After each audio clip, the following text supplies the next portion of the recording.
Hello everyone, welcome back to my YouTube channel. आज हम करेंगे क्लास 11th की अकाउंटेंसी का चैप्टर 15 जिसका नाम है बैंक रिकंसिलिएशन स्टेटमेंट के प्रैक्टिकल क्वेश्चन का सॉल्यूशन नंबर 13।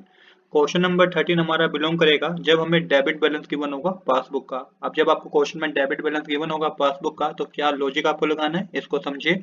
आपको क्या करना है, आपको पासबुक के बैलेंस को कैश बुक तक ले जाना है। कहने का मतलब ये, अगर ट्रांजैक्शन पढ़ के आपको पता चल रहा है कि इस पर्टिकुलर ट्रांजैक्शन पे कैश बुक का बैलेंस इंक्रीज हो रहा है तो आपको उस पर्टिकुलर अमाउंट को प्लस आइटम में मेंशन करना है। अगर आपको ये पता चल रहा है कि इस पर्टिकुलर ट्रांजैक्शन पे कैश बुक का बैलेंस कम हो रहा है तो उस पर्टिकुलर ट्रांजैक्शन को आपको माइनस आइटम में मेंशन करना है।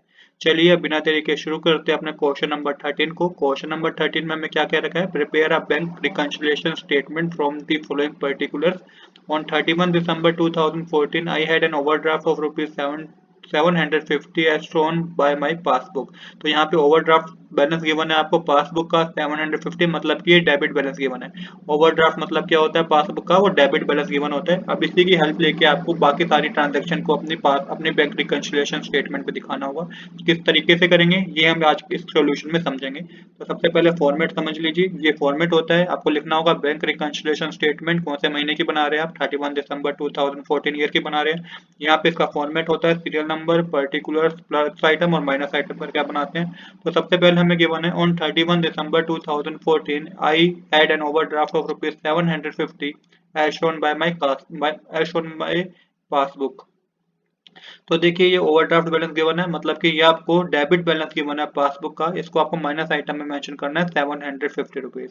इसके बाद हमें नेक्स्ट ट्रांजैक्शन गिवन है, I had issue cheque amounting to rupees 250 of which 200 worth only seem to have been presented for payment. तो चेक इशू किया था हमने 250 रुपीज का, जिसमें से 200 रुपए इशू हो रहे हैं बैंक में, मतलब कि जब 250 रुपए का हमने चेक इशू किया तो हमने कैश बुक में पूरे 250 रुपीज ही क्या कर दिए, लेस कर दिए।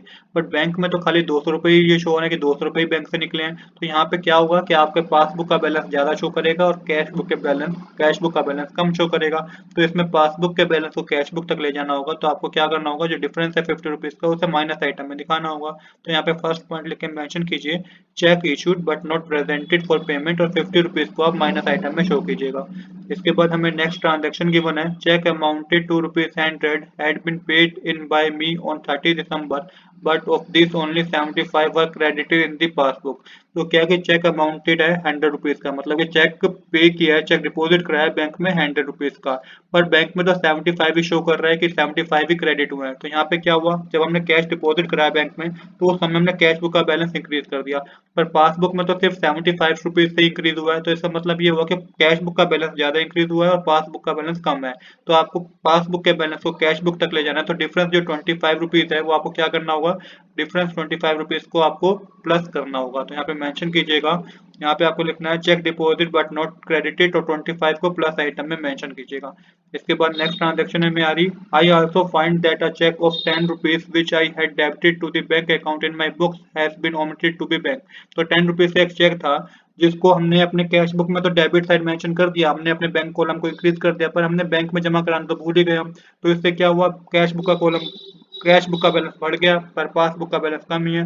पासबुक के बैलेंस को कैश बुक तक ले जाना है तो आपको 10 रुपीज को प्लस आइटम में शो करना होगा। तो यहाँ पे मेंशन कीजिएगा, cheque recorded in cash book but not presented to bank, और 10 रुपीज को प्लस आइटम में शो कीजिए।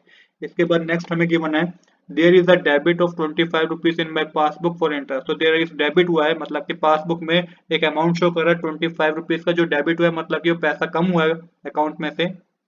तो यहाँ पे 25 रुपीज पासबुक में कम शो कर रहे हैं, पर कैश बुक में से कोई एंट्री हुई नहीं है। तो कैश बुक का बैलेंस ज्यादा शो करेगा, पासबुक का बैलेंस कम हो गया। पासबुक के बैलेंस को कैश बुक तक ले जाना है तो 25 रुपीज को आपको प्लस आइटम में मेंशन करना होगा। तो यहाँ पे मेंशन कीजिएगा, इंटरेस्ट चार्ज बाय बैंक, और 25 को प्लस आइटम में शो कीजिएगा। इसके बाद नेक्स्ट ट्रांजेक्शन है, and entry of 30 rupees of a payment by customer direct into the bank appear in the passbook. तो एक कस्टमर है जिसने 30 रुपीज ना डायरेक्टली हमारे बैंक अकाउंट में जमा करा दिए, जिसका इम्पैक्ट ये हुआ कि पासबुक का बैलेंस इंक्रीज हो गया, पर हमें पता ही नहीं चला था कि पास उसने डायरेक्टली हमारे बैंक में जमा करा दिया। तो कैश बुक का बैलेंस कम शो हो रहा है। तो आपको पासबुक के बैलेंस को कैश बुक तक ले जाना है तो 30 रुपीज को आपको क्या करना होगा, माइनस करना होगा। तो यहाँ पे मेंशन कीजिएगा, अमाउंट डिपॉजिट बाय कस्टमर, और 30 रुपीज को माइनस आइटम में शो कीजिएगा। देन हमें नेक्स्ट जो गिवन है, नेक्स्ट ट्रांजेक्शन हमें गिवन है, my passbook also show a credit of rupees 60 to my account for interest on investment directly collected by the banker. तो 60 रुपए का इंटरेस्ट और इन्वेस्टमेंट आया है बैंक में। बैंक में अगर इंटरेस्ट और इन्वेस्टमेंट आया, क्रेडिट हुआ है 60 रुपीज का, तो इससे क्या हुआ कि पासबुक का बैलेंस बढ़ गया। कैश बुक में अभी हमें पता नहीं चला, कैश बुक का बैलेंस उतना ही है, तो पासबुक का बैलेंस बढ़ गया, कैश बुक का बैलेंस कम है, तो आपको पासबुक के बैलेंस को कैश बुक तक ले जाना है, तो 60 रुपीज को आपको माइनस आइटम में शो करना होगा। तो यहाँ पे मेंशन कीजिएगा इंटरेस्ट और इन्वेस्टमेंट और 60 रुपीज को माइनस आइटम में शो कीजिएगा। अब करना है आपको टोटल। तो देखिए यहाँ पे हमारी माइनस आइटम ज्यादा है, तो माइनस आइटम का टोटल करेंगे तो ये टोटल करके आपके पास आएगा 890 रुपीज। अब जब भी माइनस आइटम का टोटल प्लस आइटम से ज्यादा और हमारा केस और डेबिट बैलेंस एज पर दी पासबुक का, तो हमें जो कैलकुलेट होकर आता है वो होता है credit balance as per cash book. हमें पता चलता है, हमें क्या पता चलता है, credit balance as per cash book हमें पता चलता है। अब जब आप 890 में से 60 माइनस कर देंगे तो 830 रुपीज आपको प्लस आइटम में लिखना है। यहाँ पे हमारी प्लस आइटम और माइनस आइटम दोनों इक्वल हो जाएगी। आज के लिए इतना ही। I hope you like this video. If you like this video, please do subscribe this channel. Thanks for watching.